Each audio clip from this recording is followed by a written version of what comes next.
Hey guys, and welcome back to my channel. Welcome back to my self-confidence series. This is the second episode and I'm so happy with how the first one went. I had so much positive feedback and a surprising number of people wanted to try the manifestation meditation. So yeah, I'm so happy about that. So if you tried it, let me know in the comments or message me on Instagram because I would love to hear your experience. Like I said last time, this is just my experience. This is just things which I do to help myself. So yeah, you can try it. I mean, if you're trying to grow, you're trying to develop your self-confidence, why not just try everything? Some things are going to work for you, some things aren't, and you just have to try things. I've tried so many things to narrow it down, and I'm going to try so many more because I'm still not there yet.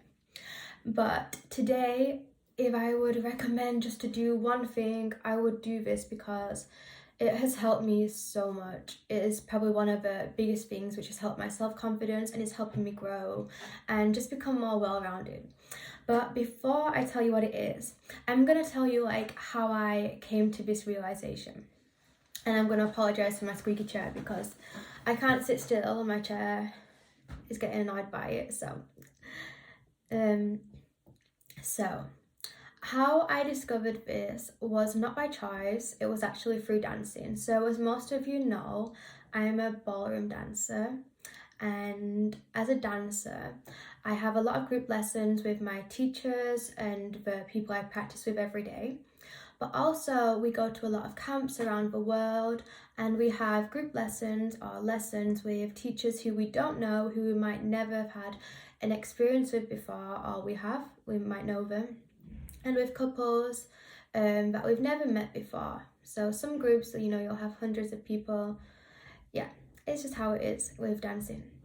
And what happened was my partner, every time a teacher says, we need someone to show, or we need a couple to help, my partner puts his hand up. He was like, we'll do it. And at first I was like, oh my god, no, not us. And now I've just got used to it.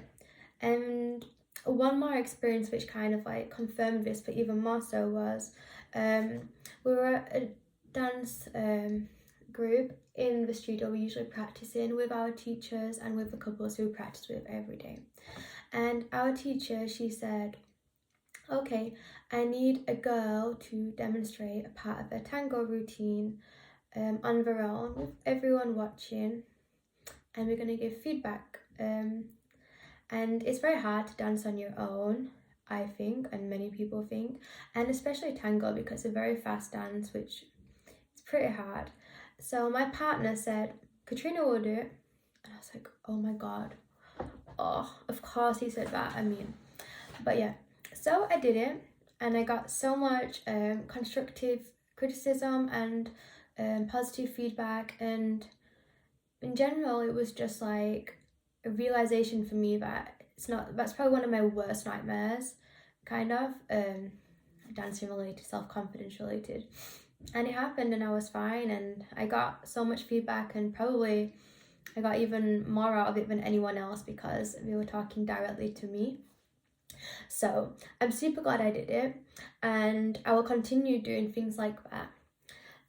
But these experiences, they made me realize that I need to push myself out of my comfort zone more, because with my partner always making us show things, every time it gets a little bit easier until now I don't care. I just expect he's gonna do it. I mean, I'll even put my own hand up because if I don't, he's gonna do it. So I'm mentally, physically ready to do it. So every time you do something, it does get a little bit easier.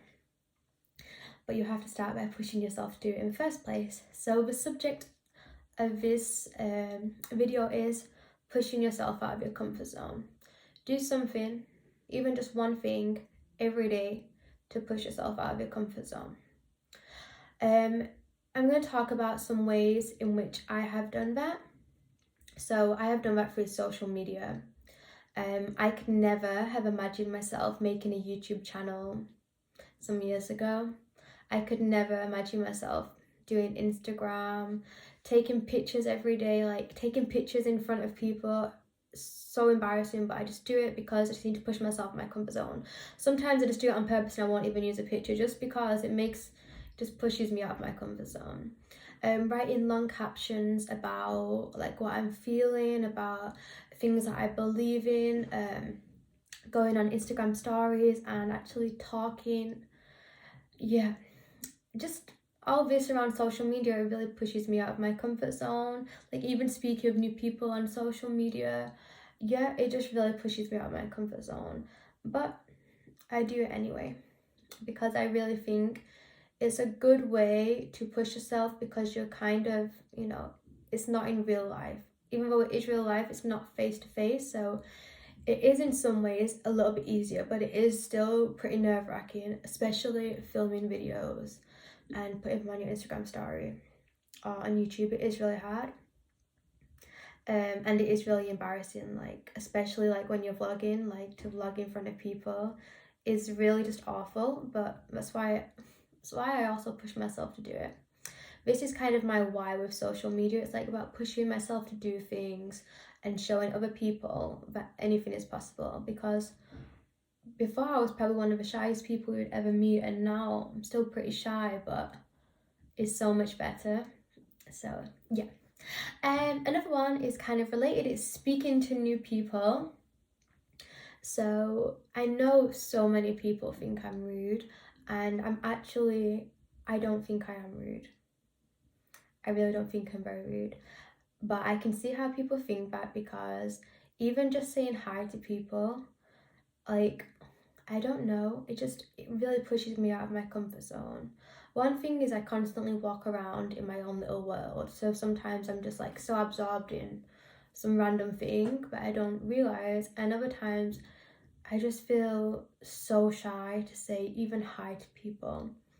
So yeah, I'm not being rude, I'm just super shy and I'm working on it. I'm pushing myself out of my comfort zone. I'm trying to do it. I am doing it. I'm not just trying to do it, I actively am doing it. I'm speaking to new people. It starts with hi, making conversations with people. I've also just like made a new friend, which is really nice because I don't really have many friends outside of dancing. So it's really nice to have a new friend out of dancing, and she's like my biggest fan. So it's really nice, and yeah, it's just really nice. So that's also given me a bit of confidence and courage to speak to even more people and to push myself out there. Another thing that I do is trying new things. So I go pole dancing. I have joined a pole dancing class. Firstly because like, I don't know, I thought, yeah, it's about self-confidence, like, feeling nice, but also because going to a pole dancing class on my own with people I don't know, oh my god, it was terrifying, but I just did it. With these situations, you know what, I don't even think about it. I just do it. Yeah, I just do it. I don't think about it. I just do it, and then it's done. And then I always think, wasn't as bad as I thought actually. So yeah, that's what I do. And you know what, I'm terrible because these girls, they have so much strength in the arms. They start off with, in the warm-up, they start off with press-ups and they're doing like, I don't know, like 50 press-ups, and I'm there struggling with 10. I mean, on my knees. And they can all lift themselves from the pole, and this is a beginner's class and I'm not there. I try a little bit, but I'm not there. And that is another thing which pushes me out of my comfort zone, like not being good at something, because I'm a bit like, yeah, maybe kind of a bit of perfectionist. So yeah, it's not such a nice feeling, no, you're not very good at it, but I do it anyway. And yeah, that was one thing I did. I go to stretching classes, I go to hot yoga classes, and I do these things on my own. Of course, I'm happy if my friends would come, but I do them on my own to push myself out of my comfort zone. I go to yoga at the gym, and the class is in Danish, and I mean, I can understand and I can speak a little bit, but it's really hard. It's also pushing yourself out of comfort zone, going in a language that you're not so comfortable with. But I just do it. Yeah. What else did I do? Try new things. Yeah, I just try whatever. I'm really open to just try anything really, just to do it. So yeah, those are some of the things that I have been doing, and you know what, probably there is more, but yeah, I just can't think of any at the moment. I had to make a list down here because there's so much I want to talk about on this topic. But those are things I do, and I wanted to talk about what do I want to talk about? Oh yeah, I wanted to talk about like what's the worst that could happen. So let's do an example of what I talked about, what originally like gave me this idea, and that is like the group lessons. So if I was to demonstrate something with my partner and I did it wrong, you know what, which has happened, it has happened, I did it wrong in front of everyone, or I came out of balance in front of everyone, or I just did, I don't know, a technical mistake or whatever it is in front of everyone. What's the worst that can happen? There's some people who are not so nice who will judge you. So what? Do you really want to be associated with those people who can judge you negatively for making a mistake, which every single person in the entire world has see, there's another one, has made a mistake at some point in their life. And I think every single person has done it in front of someone. So what? It's just natural. What about if I would do the same piece again and I would make the same mistake again in front of people, or a different mistake? What's the worst that can happen? You know that you need to go and practice that a bit because something's going wrong. So what? You're going to improve more, aren't you? You know, all those people who the people you would want to associate with would probably just respect you for having the courage to go and try it in the first place, because the only way you can succeed in things is by, and I found this new saying, failing forward. So don't take failing as a negative thing. You're failing forward because you're going to succeed afterwards. And the more fails that you have, the more close you are to success. So what if you do it wrong? What if a teacher says something bad to you, or you know, something in a way which hurts you? So what? Take whatever they have said, take all the negativity away, and find something constructive in it. For example, if a teacher says, oh, you just have the worst posture I've ever seen. Okay, maybe the teacher's not so nice, but take something constructive away from that. Think, I need to improve my posture. That's constructive. That's something you can deal with. Forget everything else, really. Because deep down, everyone probably respects you for trying anyway. So that was just an example with dancing. But it goes towards anything. If anyone says anything negative about what you're doing, try and either just delete it, ignore it, whatever. But if you want to take something from it, just take something constructive from it. Yeah, like if people think I'm rude for not saying hi, which it is rude, but I don't do it with bad intention. I don't need to take, oh, I'm the worst person in the world because I don't do that. How about, you know what, tomorrow I'm just going to say hi to one person. Just one person that's already made something constructive. These are just examples, but it can really be with anything. Find something constructive from it. And if people are really, truly horrible when you are trying to push yourself out of your comfort zone, those are the people you don't want in your life, and those are the people who are going to be stuck. Pushing yourself out of your comfort zone is really something which is going to help you grow so much, so just do it. And if you're worried about feeling judged, you probably are going to be judged, and so what? Because you're going to be more successful, you're going to get more self-confidence, it's going to get easier and easier with time. At one point, still not there yet, but you won't care what people think. And you'll be super confident, and you'll probably be super successful as well. So maybe stop thinking about it and just do it.